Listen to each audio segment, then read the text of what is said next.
Hello, everyone. Welcome to InvenTank, the show for inventors, where I'm joined by special guest hosts each and every week to answer all of your burning invention questions. I'm your host, Lisa Lloyd, and we're streaming live today on LinkedIn and Facebook and also on YouTube.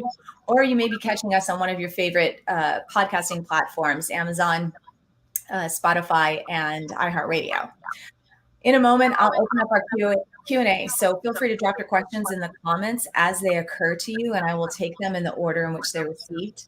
Joining me today is my guest host, Jodi Gast, who is a promotional product expert. She's been doing this for over 20 years and has incredible experience and knows exactly what it takes to sell promotional products. Recently, her firm began working with inventors to license products that are a great fit for this space. And I'm really excited because this is a category that's near and dear to my heart. I've been helping clients for 30 years now, and I have seen many promotional product ideas come across my desk. And unfortunately, that category has just been one of those, like the Iron Curtain breaking through. So I'm really grateful to have Jodi on the call with me today and to help explore how we can continue to pierce that veil. Before we dive in to the Q&A, Jodi, I'd love to just start off by you explaining a little bit more for our audience who may not know what promotional items are, what they are, and what you do in that space. Sure.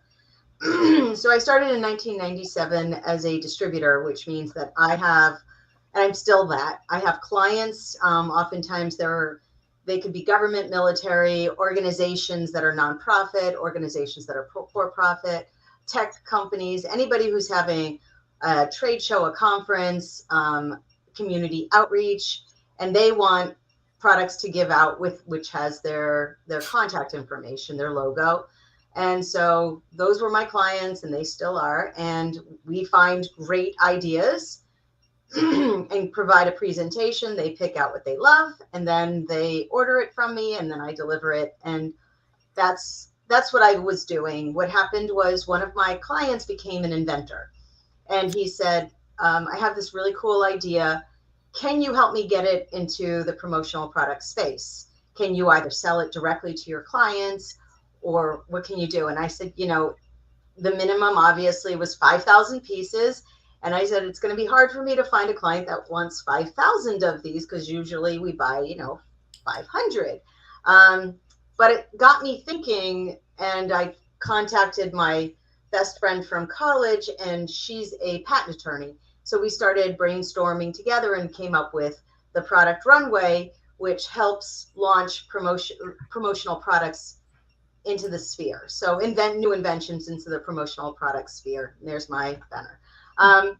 So we have been working with inventors, and we've been getting in front of the large supply houses that would order 5, 10,000, et cetera, pieces in order to then imprint for the distributors. So it's kind of a confusing chain, but you can imagine that you have the inventor, then you have the manufacturer that manufactures the products, then you have the supplier who holds the inventory, and then they imprint for the distributor, who then sends it to their end user, who gives it to you. And by imprint, you mean? It could be just a screen print on a T-shirt. It could be embroidery. It could be engraving on an award. It could be full color. It could be one color. So it could be anything, but it will be some sort of either contact information or logo.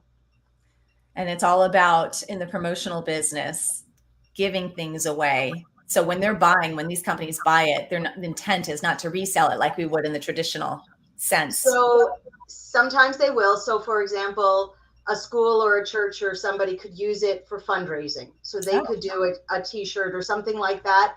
And then they want to use it, and they want to sell it and use it for fundraising.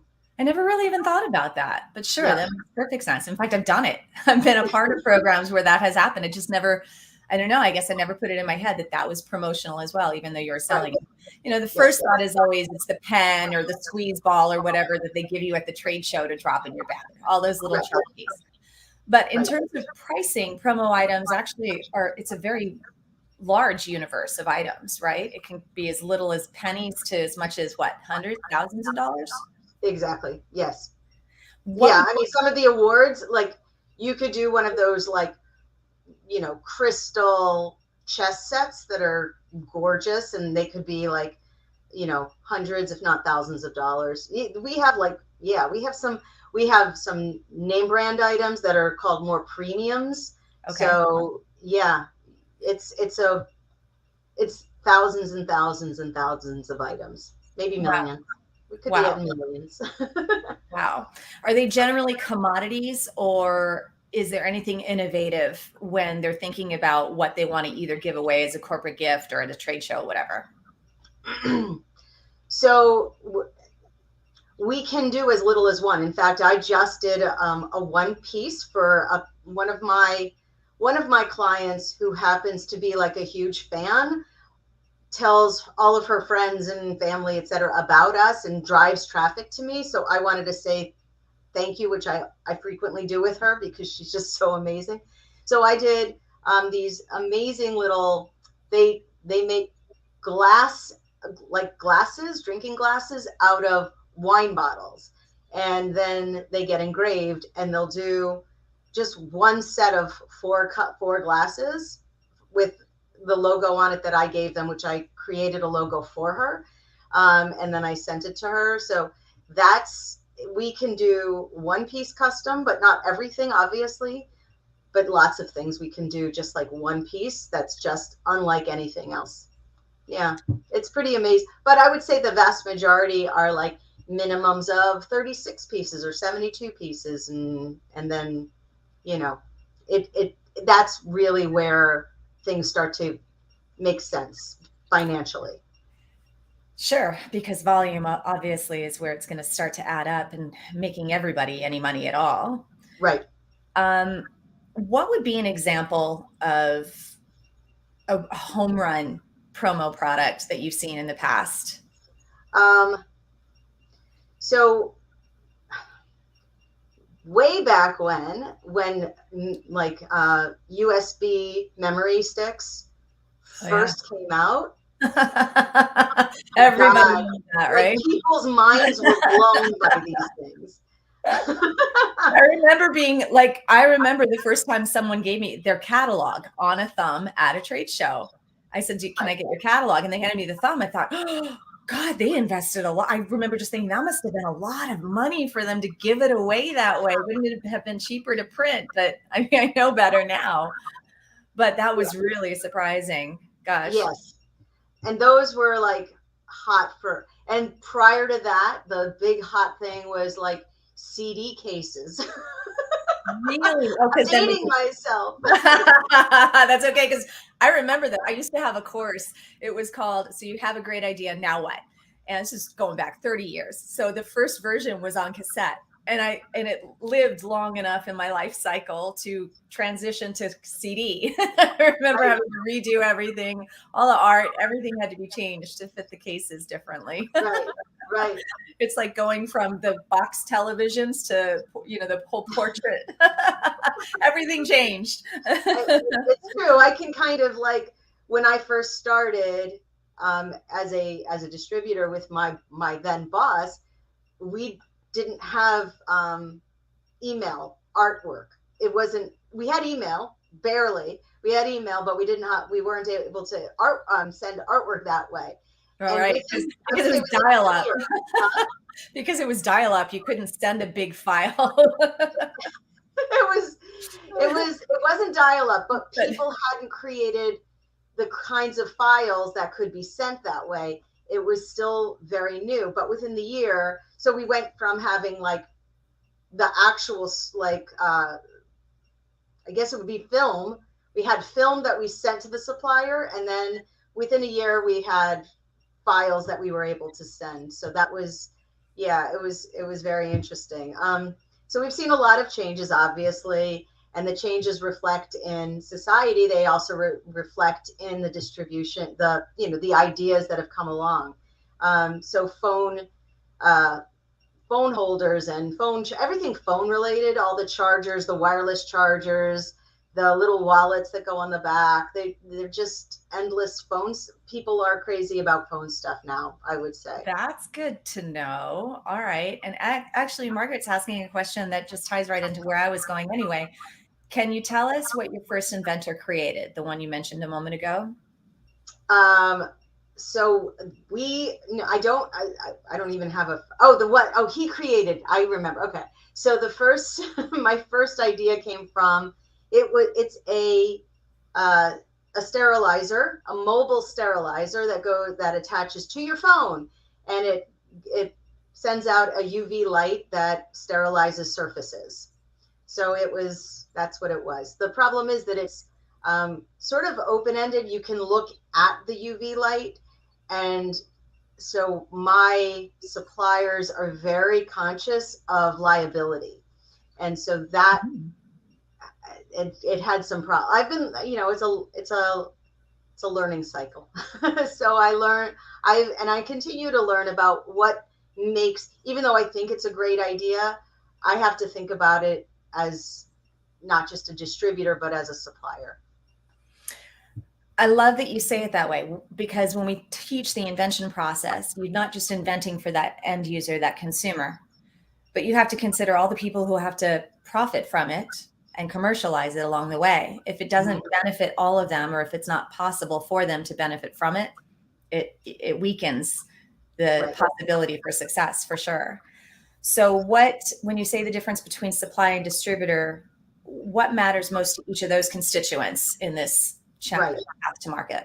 So I spent most of my life as a distributor, which is what interests me is what is the end user going to find useful, appealing, and value, like have a lot of value to it.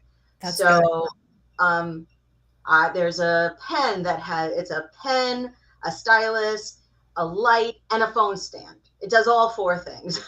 So that's a lot of value. So because the end user, even if they don't need, the stylus, maybe they want the flashlight and the phone stand and the pen. So they're going to find something with value about that.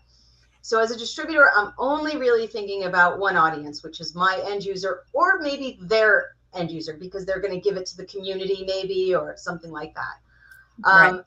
But the supplier has to think about several things, and that I do not, as a distributor, have to think about. But you guys, as the inventor, need to think about. So can I use an example? Yes, I'd love it. Absolutely. Okay. The joy of video. This is an inventor. Whoops, sorry. This is an invention. It's it breaks you out of your car if you flipped over and you can't get out. So it has a seatbelt. The seatbelt cutter. It has the little thing. A mirror image here. So it has this piece that breaks the glass, right? The problem is it doesn't have an imprint area at all. These little, pieces at the bottom need to be removed so that it's a flat surface that would allow for an imprint to take place. So when you're inventing, you want to be thinking, like, where can the imprint take place? And is this material, here's another piece that is beloved. Everybody who has seen it, it's a phone stand. I keep going the wrong way. It's a phone stand that just bends any way you want. So you can hang it on something. It's amazing. Everybody loves it. The problem is it's silicone, which makes it almost impossible to imprint here in the United States.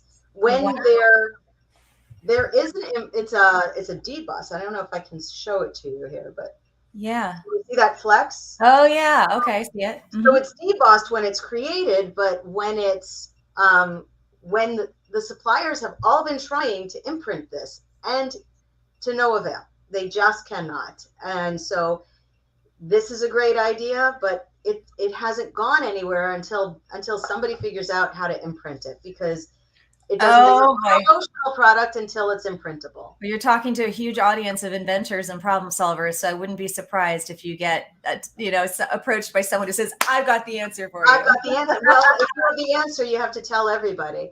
So it is very imprintable overseas, but generally overseas, when they do it, it's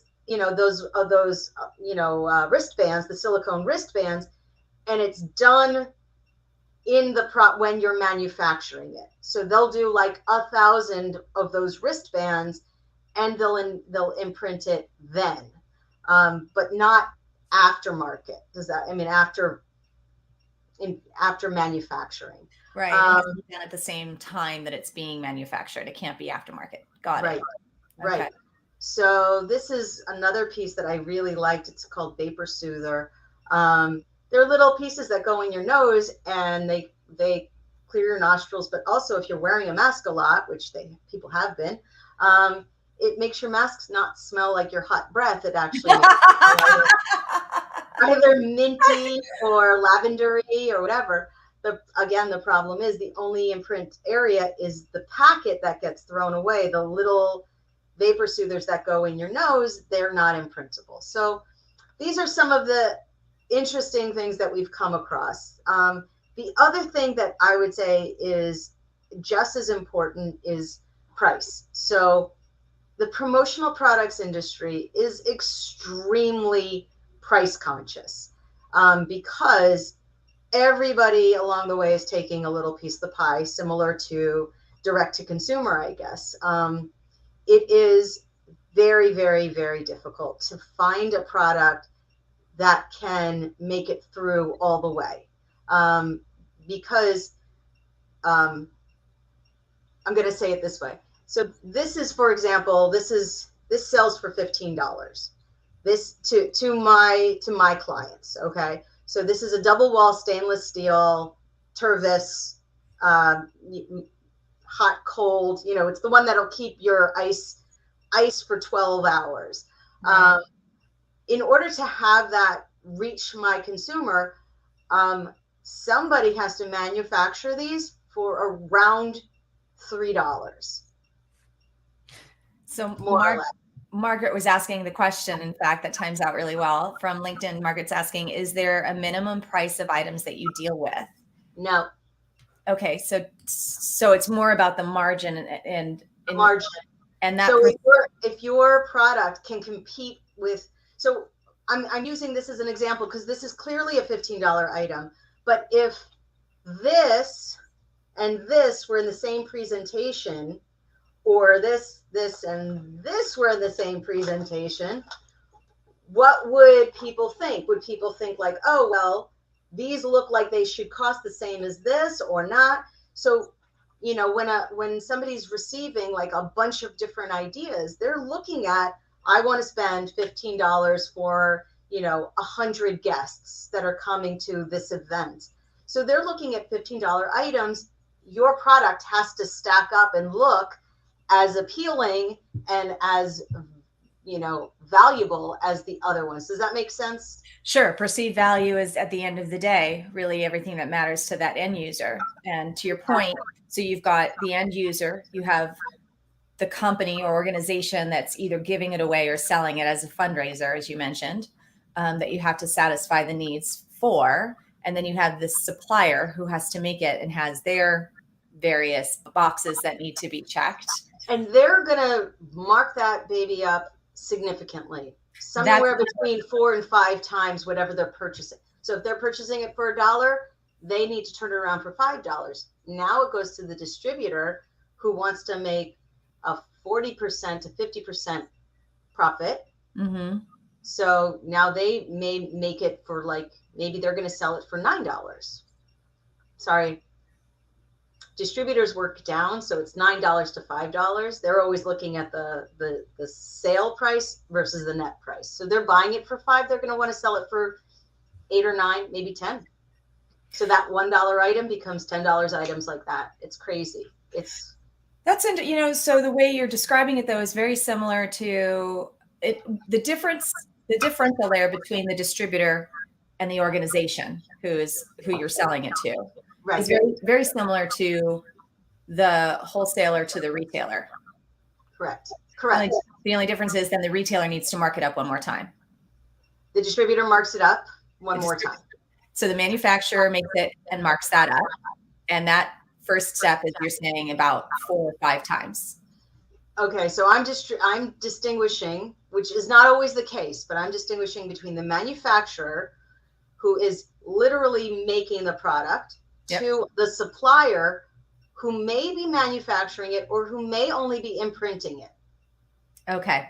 So now we have manufacturer and supplier, which may be one or two different places. Then we have the distributor who is going after the end user sales. So going after the companies, the organizations. The suppliers generally do not get involved with that part of it because they don't want to compete with their own distributors. Okay. And the suppliers are the ones that need 4 to 5 times markup. Yeah, because what they do is they have all the machinery that's figuring out how to imprint. So they may customize some of that machinery in order to do something like this. You know what I'm saying? Like this is a big deal, and they probably spent thousands. It's like research. They spent thousands of dollars trying to figure out how to make this happen. Right Cheers. on. Yeah, cheers. Yes, please. I'm drinking my coffee over here. Wendy was asking about the phone stand. Is it patented or can it be patented? It is patented, yes. Okay.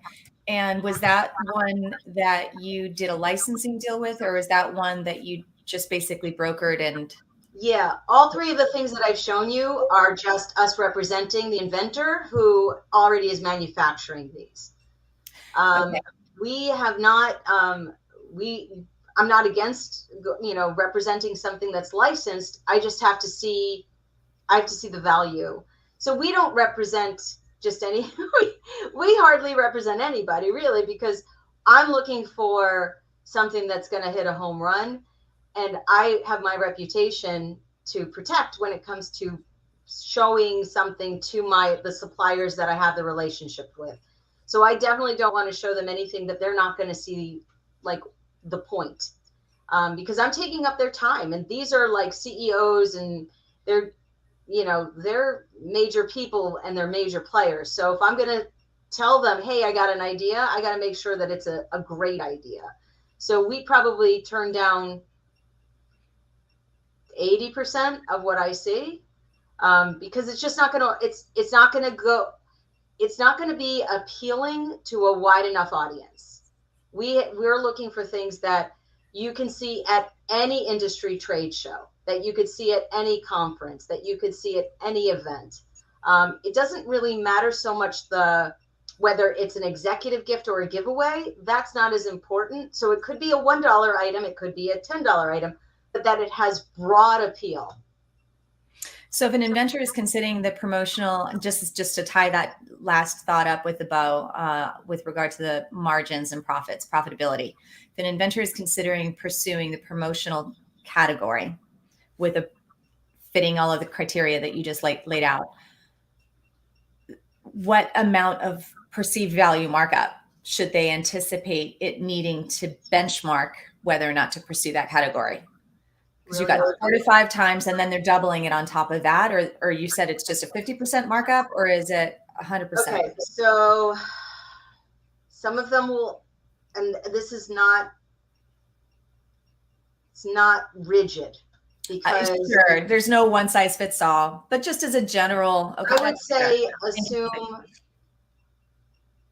start with the concept of 5, and if 5 makes sense, 5 times, if 5 makes sense, then you're probably in the right. Like if you can look at something and say it's going to end up costing around $5 and it looks like a $5 item, then you're probably going to be fine. But just to clarify though, you're saying cost, you mean sell for? Cost to sell for it. So no. If it's going to cost you 50 cents, okay, thank you. Does it look like a $2.50 item? Does it look like a $3 item? Something around there. Okay. So as long, it's very similar to the direct response business model. They need about a 5-time markup as well on if you're estimating your cost of goods and your perceived retail suggested selling price. Okay. But it could be, it could be 6, it could be 7, it could be 3. For the right product, a supplier will try to figure it out. They'll just, they're obviously trying to sell things. So they're going to try to work with, if they're excited buy a product, they're going to try and work with you. Everybody's trying to make the deal. That's all anybody's trying to do, is make the deal work. Right on. I love Margaret's question from LinkedIn. Does humor sell? Yes. Can you give me some examples? Um, I know I'm catching you on the spot here. No. There's something, I think it's funny. It's called a stress buster. This supplier called Ariel has it. And so what they've done is they put like one of those gel balls inside of a piece of what am I thinking? Like plush. They put it inside of a plush piece. Uh-huh. So when you squeeze this plush piece, the gel ball like comes out a hole. So it's very cute. So what they did was they made it inside of like you can look it up. It's called Stress Buster. It's inside of like a frog, and when you squeeze the frog, the gel ball comes out of its mouth. Or they have a bunch of different animals. They have like a smiley face. It's very cute and it's fun and it's cute. I love it. Cute sells, funny sells. Yeah. So here's you tell me if this is something you'd be interested in. I say that tongue in cheek. When I started when I started with TC Pets, the one that I was on Shark Tank with, we were going back and forth with China and trying to get the samples exactly right. And I kept saying, we need to get costs down. We need to get costs down, but I wasn't willing to sacrifice the quality of the product. And so then all of a sudden I got these different examples of, I wanted a tissue box holder that mimicked the same style as the other stuffed animals that we had. So a giraffe, for example, and you just put it over the box theoretically, and the opening would be at the top still, but it would still look like a giraffe sitting on your desk. And they sent me the sample and the tissues came out the rear end instead of the top. And it was totally not what I asked for at all. I had a lot of, look at my face, it's even red talking about it. It was so funny. I'm still laughing about it all these years later, 12 years later. I have the sample still. It's hilarious. So that would be a good one if you want to have some fun with that. We can talk about sample tissue. And by the way, there's lots of real estate for you to imprint on. Oh my God. Anyway, I digress. All right. So speaking of failures, let's talk about that just for a moment. And I just want to remind our audience, drop your questions in the comments at any time. We're open to answering those. And it doesn't have to even be related to what we're talking about, folks. If you have questions about patents or inventing or engineering or anything, we'll get those questions answered for you today. Tell me a time where you saw something that you were pretty convinced was going to be a big one, because you're saying you're looking for those big ones, right? And you were wrong. And what you learned from that? Yeah, okay. I'm gonna pivot on that because I don't have an example of that, but I do have an example of one that we chose not to represent, even though it had great real estate. It ticked off all the boxes. The problem, and even it had broad appeal. I would even say it's a drain opener. So could anybody use it? Yes. The problem is that somebody who's trying to get their brand in front of people doesn't necessarily want to pair it with a clogged drain. Or tissue coming out of the butt. Same concept. So it has to be, when I say appealing, it has to be appealing in broad appeal, meaning like, ooh, I really want that. But also, does the brand want to pair their logo with that product? Right. So I had to explain that, like, even if you were like, real estate is huge, right? Mm-hmm. But how many realtors want to have their face on a drain opener thing? Like it's a tool. Right. I was like, I can't really wrap my brain around that. Okay. So Michelle, thanks for your question. I'll get to it in just one second. So with regard to that though, isn't there a marketing message there that is valuable? So for example, get unstuck maybe is the tagline on it. Correct. Yes. Can you do that? You could, but so I was looking at, this was me looking at it as a distributor with the clients that I currently have. Mm-hmm. And it requires a leap of faith I see. for the brand, for the Right. person who's going to be purchasing and maybe spending $1,000. So remember that when a distributor is showing a bunch of ideas, you're getting to see anywhere between 10 and 60 or 70 ideas. Is the drain opener going to be the one that says, yes, I want that, right? Yeah. And so Competitive.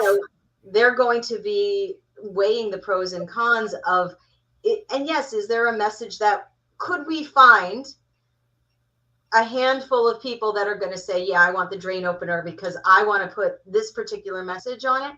Yeah, no, definitely. We can find an audience. Is it a big enough audience? And so as the person repping, I was like, I don't really want to take that on. That's just Right on. wasn't. We're looking for the grand slams. We're not looking for a single or a double. We're looking for the home runs. And I think that's a really important point with regard to licensing in any category, whether it's to the promotional category or accessories or toys or pets or whatever it is. Any company that you're licensing to is going to take a risk, and it's going to be a calculated risk. And when they evaluate all of these different moving parts to see if they pass a litmus test, the products that pass the most or get as close as possible to being perfect are going to be the ones that rise to the top in a competitive space, because you can't bring every product that you have an idea for to market. There's just not enough money or time. Right. Interesting. Okay. So Michelle, I'm not sure I completely understand your question, but do you need to be patent pending to, I'm guessing you mean have a patent? If I read it just as it's written, no. To get a patent, you have to apply, and you are technically patent pending during that application process. And then eventually, when you go through that process, the examiners review your patent. If they approve it, there's some office actions, maybe some conversations that go back and forth during that application process. If they approve it, then you go from patent pending to patent issued. So that's the difference. And if that doesn't answer your question, please let me know in the chat, and I'll come back to it. Yes, have a patent. Okay, so we're looking for big enough stuff that meets a broad enough audience. What, in addition to the price, if anything, in addition to the price, having a mass appeal, which we talk about also, even if you want to be in Target and Walmart, that's mass audience versus a real specific niche. Now, a niche could also be in a mass store. But in your case, what additional elements do you think are important for inventors to consider if they are thinking about going after this category with new innovation? I mean, I guess I would tell inventors to go to trade shows and see what's being handed out. Those are the easiest ways to see what's appealing. So if you go to a tech trade show, you're going to see a ton of earbuds. You're going to see the wireless chargers. You're going to see the phone stands. So you're going to see like that kind of thing. But if you go to a culinary trade show, you're going to see other stuff that's being handed out that is very kitchen oriented. So I would not shy away from going to some trade shows and seeing what is being handed out. Look around and see what do I have on my shelves that has a logo on it already. Pretty much, like, you're gonna have a pizza cutter you might have one of those in your drawer. It's endless amounts of stuff. I just got back from 3 different trade shows in the last 30 days, less than 30 days, 20 days. Mm-hmm. And none of the booths I spoke to, and I spoke to over 100, none of them had any tchotchkes. If they were giving away samples, it was their own product. Yes. Now, I don't know if that's because everyone's just now coming back from COVID and budgets are tight and they didn't know what to expect in terms of attendance. So they just didn't want to invest in it. I'm sure there are a lot of variables there, but I was wondering if there's a difference. Would another way to evaluate what promotional items are out there be to go to any of the supplier websites and looking at their catalogs? I mean, the distributor websites, okay, so I don't compete directly with them because like 4imprint and Branders are online only distributors. And whereas I'm more like the high service oriented distributor. You see what I'm saying? Like I have tight relationships with my clients. I go above and beyond to have those relationships. But you could go to 4imprint and Branders and see everything that's in the industry. You can, or maybe not everything, but a lot of stuff, a lot of the basic stuff. So that's the number 4 imprinters. 4imprint.com. The number 4 though, right? But don't buy from them, buy from me. No, of course. I don't know how many of our listeners are actually in the business of buying as opposed to selling. It's one of my favorite lines from, it doesn't matter. I digress. I love the movie. Cuba Gooding is one of my favorites. But anyway, sorry, Michelle. Okay, thank you for clarifying. So you're asking, do products need to have a PPA file to license with you or to even work with you? I guess would be another way to say that too. So the problem with this industry is that people will rip you off like any other industry. So if it's not patented at all, not even like a design patent or anything. Or pending. Sorry? Or pending. Because when you say patented, my assumption is patent pending is fine. Patent pending is fine. Okay. But I just would want you to have some sort of protection so that when we're, if we end up making a deal and getting the product into market, is there going to be anything preventing somebody from copying it? So it's like any other marketplace. There's competitors that are less ethical. Mm-hmm. Okay, and I've added the productrunway.com back up on the banners here, folks. So if you'd like to learn more about how to work with Jodi or even just understand if your product potentially is a good fit, you can go to her website, theproductrunway.com, to learn more about that also. Michelle, I hope that answered your question. If not, please let me know in the comments. So let's talk about someone, and I know you had some experience with this recently with some people that I work with. Someone comes to you and they're thinking about licensing, but it doesn't quite fit. So they think, okay, but you see potential. And so they decide to invest in manufacturing the goods themselves and working with you on that. What does that process look like to bring a product to market on that? So I would never presume I cannot presume that anybody has that kind of money. So I have not ever advised anybody to go manufacture. We have represented people that were already manufacturing. If they did not want to manufacture, they could certainly, send their sell sheet.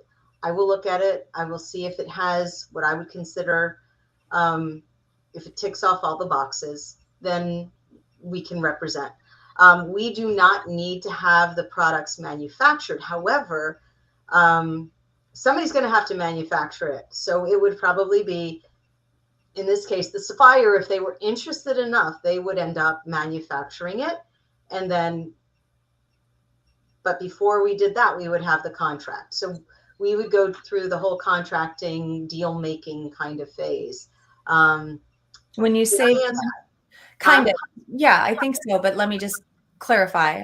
When you say contract, you're talking about you go out and pitch it to your potential customers to see what the demand is first, or? No, I would just pitch it to the supplier and say, this is an idea that is open for licensing. Are you interested? And if they are, then we would have a contract that says that they could manufacture it. Okay. And then you become the distributor exclusively for that, just like the supplier becomes the supplier exclusively for that product. Is that right? So the supplier would be my role would still be as a representative for that product. The supplier would be manufacturing and sending royalties to the inventor and sending royalties to the Product Runway as the representative of the product. Awesome. Okay. Clark has a question from LinkedIn. What is the price range of giveaway at a trade show? It's kind of a little bit close to what we were talking about, but specifically for trade shows, how much are Right. they spending per item? Right. So I generally think of a giveaway as under $5 and an executive gift is over $5. Um, it, that's about it. I mean, some people are giving away $90 jackets. They're not giving them to that many people. So, it's more usually at that point, it's really a thank you gift. It's not a giveaway.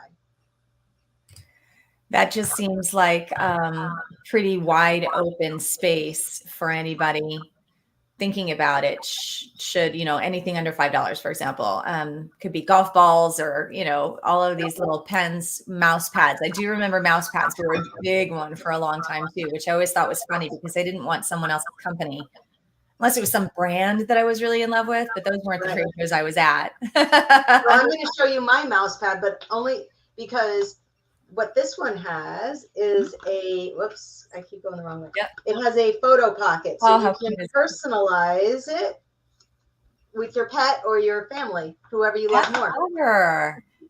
I love that. That is super Yes. clever. And you represented that product? I do not represent this product. This is one of my favorite products as a distributor. Oh, It's like one of my go-to products that I just think is because you can personalize it. And, a lot of times people who have desk items, they want those desk items to have something about them, not just the company that they got it from. even more personalized. That's Yes. very interesting for those innovators who are joining us because when we're thinking about how to solve the problem, we can constantly be thinking about how not just it it is delightful for the end user, but delightful for the company. And the fact that you lined those two up in that product is genius. It just makes sense. That did actually remind me of a question that, which of course is now right there on the top of my head, but with regard to going back to just the trade shows under $5, if you mentioned at different trade shows, they like different things that align with that category. Right. But doesn't that then narrow the audience? Because earlier you mentioned something that has the mass appeal. So tell me more about how to dissect. Okay. Yeah. So let's use the pizza cutter.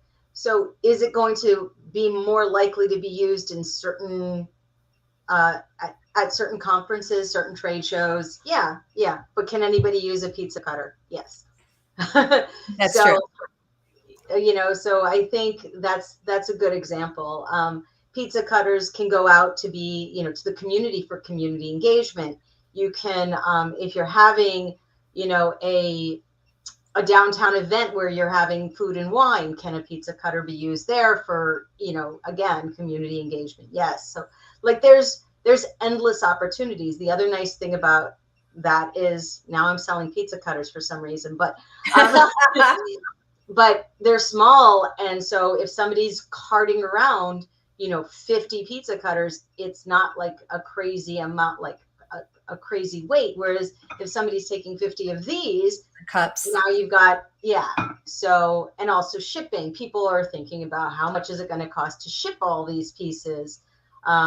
So, as the distributor, we're constantly looking at the different problems to try to clear the way for the end user. Like, okay, so how do we make this work for their event? So the distributor is always listening to the company that's purchasing and trying to figure out what is the best product for their event. And that is our job as the distributor. As the inventor, I think it's important to be aware of trends and how to being innovative, making something make more sense. Sometimes something seems to make sense, and then in the application, there's just it's not as appealing as we thought it might be, and before jumping in, you've really got to think about how people are going to be using your invention, Right. and how are people going to be excited enough to make a change. So again, it's the exact same principle no matter what category you're inventing for. If you can consider all the people who have to touch it on the path to commercialization, you have shored up your chain, so to speak, so that there's no weak links and no reason at any point. Because I know of, and I speak with inventors almost every single day, sometimes multiple times a day. And one of the things that seems to be coming up a lot lately is that people are getting licensing deals, but they're not making any money. I'm hearing it over and over again recently. Yes. And it breaks down, like, just because, and I'll use myself as an example with TC Pet. The one I was in Shark Tank with, when I sold it, I did very well. When I went into trade shows, I sold through 7 container loads from China, to give you an idea. So I sold a lot of product in about 10 months. And despite the fact that I had this the appearance of all the success, I wasn't selling through at the store. Now, I had solved the problem for what I believed to be shipping, packaging, sales, obviously the marketing of getting it into the stores. But once it got in the stores, the reason I sold well at the show was I could explain it. Once it got in the stores, it just sat on the shelf and no one knew what it was. Right. That was a very painful and very expensive lesson for me, one that I won't make again. But if you don't understand each of the constituents that your product that have to benefit from your product and what their business models are and how it fits in. And to say this might be overwhelming for some of our listeners. So I just want to say this. It's not that hard to understand. You've got to get rid of all the other noise and just ask yourself the question, what's in it for them? Each of them. And if you don't know the answer, go find out. Go ask someone. It's not that hard. And then just make sure your invention or innovation checks the box for each of those constituents along the way to commercialization. All right, so volume. I want to ask about volume. We've got about 15 minutes left, folks, a little less. So please drop your questions in the chat if you have any before we run out of time. And I know there's a little bit of time delay, so you want to make sure you get those in there if you want to get them answered before we finish up today. What type of volume can someone expect in this space compared to maybe like if they sold at Target or Walmart? So we are guided by the inventor, really, if they're doing the manufacturing. So the inventor is going to say, my minimum is 5,000 pieces. So the supplier will have to buy 5,000 pieces. Then the supplier will sell to the distributor, and the supplier will decide what the minimums are. So for example, for this piece, this is 36 piece minimum, for example. This pen is going to be a 250 piece minimum, for example. So, that's the distributor. The supplier will probably have to buy 10,000 pieces of this, or they may have to buy like 2,500 pieces of this. But that's all determined inside of the deal. So we don't come with a template and say, sign this. It's not like that. It has to be, everybody has to see a win for themselves in order to sign on to the deal. So that's in terms of minimum order quantities. Right. Like from the distributor as well as from the supplier. So sure, each of them, because it breaks down. Right. Yeah. And that's why a distributor has the margin and the markup that they get, because they buy at a higher volume, the economies of scale, and then they can resell it for a little bit more, but at a smaller volume. Sure. I understand that. But what about, say there's the thumb drives, for example. You get that if you're lucky enough to be the one who invented something that they have the exclusive right to sell and partner with a supplier and get involved with your company, Jodi, and get it sold. What kind of volume could that inventor anticipate? Oh, over the course of years, you mean? Sure. Okay. Over the lifetime of a typical great product that you've seen. They probably, whoever it was that started with it, if they had it patented. Yeah, exactly. Right. So they probably sold, I would say millions. Millions. They sold millions, because I know how many I sold, and I'm just one tiny, tiny cog in the wheel. Right. Yeah.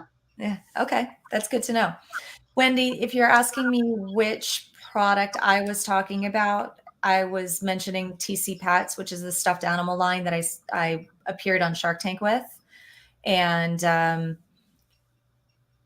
it had a whole line of stuffed animals with secret compartments inside. And then I went on to add ancillary items we were growing. In fact, I had 72 products overall in the line.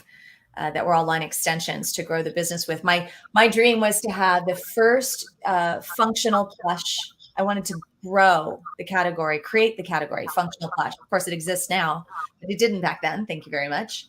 And no Can one I knew. show one? I want to show one piece that is older, but I'm going to tell you the story. Just give me 1 second. Sure, absolutely. While you're doing that, I'm going to answer John's question here from Facebook.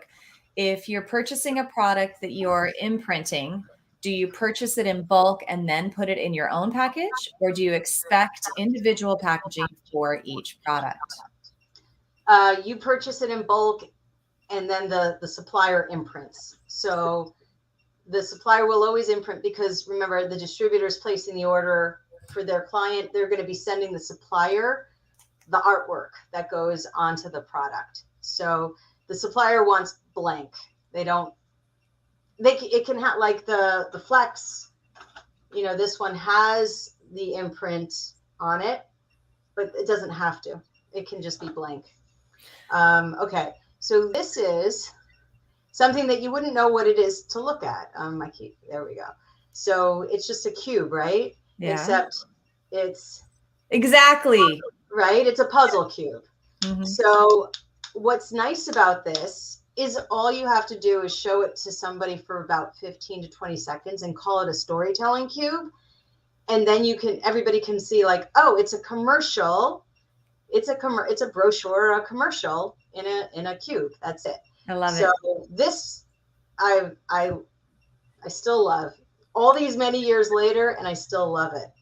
So yeah. I was going to show it to you because like sometimes with a promotional product, we have the trade shows so that we can ask questions and see things and get excited about them, that in the regular marketplace, you don't have that time. We, the distributors, have the time to go to our trade shows and really find very cool products. Yeah, I love, it's got to be the best play. That would be a lot of fun to be a buyer at a show for that type of item. So Margaret's asking about, she understands now better that you broker those licensing deals and then you work with the supplier. So it's almost like having an insider to have that. But she's asking about what percentage or fees or whatever you charge. So let's go ahead and get that out of the way. No, I don't have, if you were this is, we have ideas, but like I said, ultimately the goal is to get a deal. So do we have an idea of how much we'd like to make? Sure. But we've really kind of just said, like, let's see if we're going to look for 20%. Like if you were manufacturing it, we would look for 20% of whatever we ended up selling it for. So if you manufactured something for $1, we were going to sell it to the supplier as a representative. For $2, we would make 40 cents, you would make 60 cents, something like along those lines. But having said that, we want the deal. So we end up lowering and changing, and it doesn't really matter. If we love the product, if we want to represent the product, then we're just going to try our best to say to you, let's see if we can even get somebody who wants to jump on board. And if we get somebody to jump on board, we'll figure it out. So it's kind of, we've become a fly by the seat of our pants kind of person, because we just don't know what needs to take place on the supply side to make this work. So I'm confused a little bit. And if I am, I'm guessing others might be. So you're talking about if the inventor actually manufactures, then you make it a 20% commission selling to the supplier. Right. Okay. And then the supplier upsells and sells to the distributor, and the distributor sells to the organizations. Got it. I think Margaret's asking more specifically if you help her license, for example, her invention to the supplier, who then becomes a manufacturer. How does that work? I know you haven't done it yet. I know you're trying to do it. It's just it's gonna be the same answer, which is, are we excited? Can we get a supplier excited? And then if we can, I'm going to look at that product and say, this is how this is how much it's going to, is it gonna, like, how much is it going to be to manufacture? How much is it going to be? We're going to have to do a lot of, even though we're only licensing it, we're going to have to figure some stuff out. And then I'm actually the true answer is probably more in my partner's wheelhouse, because she has licensing experience. I have very little. We've so far dealt with manufactured products. So I would say, yeah, I can't even say a percentage. I can't say, because I know that in the licensing field, it's somewhere between 3 and 5% goes to the inventor, right? Mm-hmm. Correct. So I would say we'd have to look and see what can the market bear, what can the contract deal bear, because we don't want to like Price topple the them deal. out. Yeah, you don't want to price the inventor out and then they Right. don't get the deal done at all. Right. Yeah. And we wouldn't. We wouldn't do that. But I'd have to see it. I'd have to. Every deal is unique, case by case basis. Okay. Yes. Yeah. Okay. And that's what I'm finding out with every single product that we're touching is, this is going to be a different situation, and it's going to have its own set of problems that we have to figure out. Right on. So yeah, I remember when we first started talking, what it was this, I feel like it's been a year now, when you first reached out, but I'm so inspired by everything that you're doing and excited to see how it's going to all unfold. I know that when you first started talking with me about this, you wanted a formula. This is our process. This is our package. This is what it will cost people. This is what we'll do for that. And it just hasn't quite worked out, because you're finding that as you're talking to these people, everyone is different, if I'm hearing you right. Okay. That's awesome. So Margaret, if you have something that you think would be a good fit for Jodi, talk through that. I think is the best way. And for anybody who might be just joining us or came in a little bit late and didn't see this, I'll pop Jodi's website up one more time. The product. Yeah, and the email is just info@theproductrunway.com. So it's easy enough to email me as well. And I will be completely straightforward. If I feel like this is something we can work with, this is something we won't, I'll be very gentle. I won't tell you anything other than like, we don't feel like we can succeed with this, which is absolutely honest, or we feel like we can succeed with this, which, it's going to be, so, don't be afraid. You can send me anything. I will tell you. Awesome. Wendy is asking, was the phone stand that you showed earlier patented or patentable? Yes, it is. I haven't seen that before, but it makes sense. I'm not sure how they could get a patent on it. That's interesting. But they sell it on Amazon, so it's called the iFlex. iFlex. Very nice. All right. So while we're on this, and we'll wrap, this is a good way to kind of wrap things up. And by the way, folks, we only have a couple minutes left. So if you've got any last minute questions, get them in. Why is licensing piercing that veil with these suppliers to license? Why is it so challenging? Because they can't touch it. They can't play with it. They can't, it's hard. It's hard to envisage this product. And then the imprinting. So when the factory was interested in this, they asked for 100 of them so that they could play with it and figure out how to imprint it. They're trying to see if it works with the machinery. You know what I'm saying? So it's much easier for them if it's a product that's already manufactured. And they don't have to be out of pocket. They don't have to. They can just say their minimum would be 3,000 pieces. They don't have to deal with the tooling and the die charges and all of that, all the materials. So it's so much cheaper and less risk for them. It's much more risk for whoever's manufacturing. Sure. So folks, you need to make sure that your messaging, whether you use a sell sheet or a video, and I'm going to come back to your question, Michelle, which is a very good one. It has to deliver a message that shows a meaningful benefit, a meaningful difference that adds up to being dramatically better. than the other alternatives that they have. If you can't show that dramatic difference and why it's meaningful to the potential audience, then there's too much competition in this space. If you've got it, go for it. If not, maybe rethink this category. Or frankly, if you can't do that, it doesn't matter what category you're in. It's the same no matter what. It's competitive. And so Michelle is asking about whether you need a sell sheet or video. You mentioned that you can't touch it, but what if they have a prototype? What does an inventor need to come to you with for that consideration? They can, I never want to be the person who says, oh, go out and spend a whole lot of money on something. I don't want to do that to anybody. If you look at the sell sheet and you can see why it's cool and awesome, great. If you can't and you need this would need a video. It needs to be seen. Right. So, you kind of have to judge your own video, your own product and see how's it gonna. It doesn't have to be expensive. It doesn't have to be professional at all.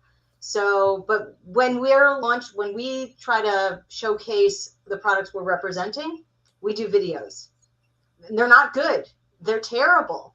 But that's good though. That's good news for us because that that makes it easier. Yeah. So, okay. Last question. We'll wrap things up here. Candace is asking baby products. Is that too niche or is that something that works well in space or can work well? So I'm thinking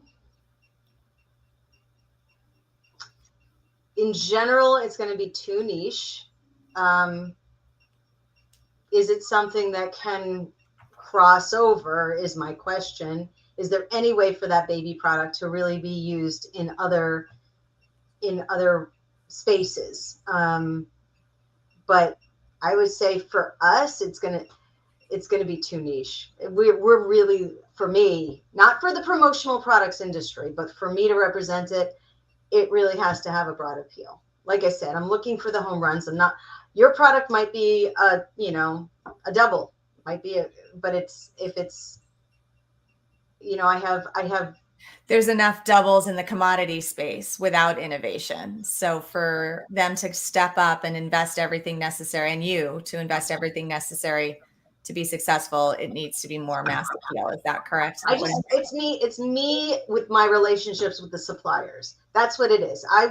When I get in front of them, I want to say, I've got some home run ideas. I don't want to say I've got some mediocre ideas. When I say home run, I really mean broad market appeal. Because I want them to take my calls. I want them to schedule meetings with me. I don't want them to be like, right. Those are valuable relationships. I get it. Wow. Okay. Well, thank you so much, Jodi. I'm afraid it's time to wrap up. Thank you so much, everybody. This is a lot of fun. If you've all enjoyed the show today, please help me get the word out by sharing this within your networks with other people. And you can also check out our replays on Spotify, iHeart, and Amazon Music. If you'd like to catch that and follow me, please. I'm trying to build that audience up so we can get some incredible speakers. I have one that I know all of you would recognize that's coming up in a couple months.